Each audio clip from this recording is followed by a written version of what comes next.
Shalom Aleichem, good Erev Shabbos. I guess also pre-Pesach Sameach as well. This week is the week that we refer to as Shabbat HaGadol. Shabbat HaGadol is a special, fascinating week. It's one of two times in particular throughout the year that not just is there a special name, but there also is a particular requirement from the rabbi of the community. And the requirement from the rabbi of the community is to give over a very special, unique drasha.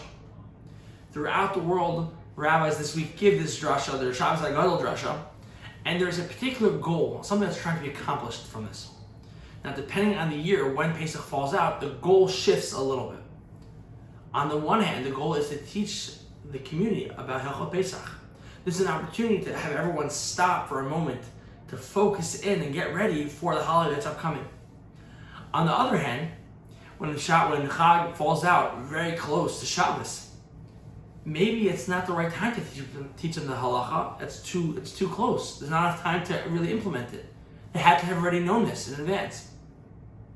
And therefore, more often than not, the Shabbat HaGadol drasha has been developing and becoming more about what is behind the Seder. What are we trying to accomplish? What's the goal?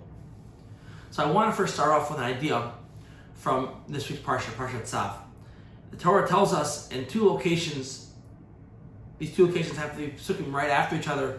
Perek Vav Pasuk Hey and Perek Vav Pasuk Vav, where it says V'ha'esh al mizbeach tukad bo lo tichbeh, and the fire on the mizbeach, the fire on the altar, shall be kept burning and shall not go out. And then in Pasuk Vav, Perek Vav, it says as well, Eish tamid tukad al mizbeach lo tichbeh, a perpetual fire shall be kept burning on the mizbeach and it shall not go out.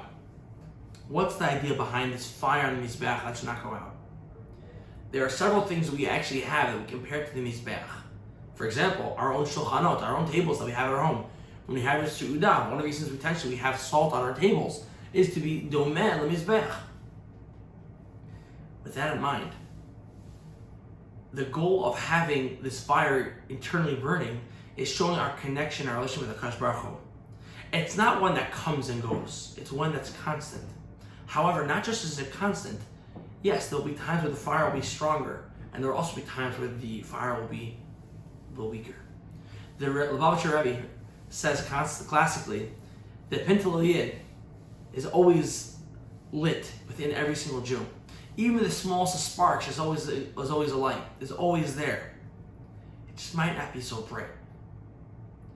The idea for Shabbat HaGadol is that we're remembering the miracle HaKadosh Baruch Hu did for Am Yisrael when the Jewish people left Mitzrayim, or that when the Jewish people potentially took their Korbanot Pesach. There's a variety of different answers of what happened in Shabbat HaGadol. Even if we're going to be using it in modern day times to give over ideas in drashot and shul, we commemorate what happened, that Hashem saved us. And the idea of remembering these miracles is to show that we recognize that our relationship with Hashem is constant. It wasn't just once upon a time. It was also something that's present. And Be'ezrat Hashem, our own ish, our own mizbeach, whether it be in our home, should be one that's lit constantly. And it should not be one that we think, chas v'shalom, has been extinguished. Not only do we have a prohibition of having the mizbeach's fire be extinguished, we also have the proactive obligation of making sure it stays burning constantly. Have a beautiful Shabbos.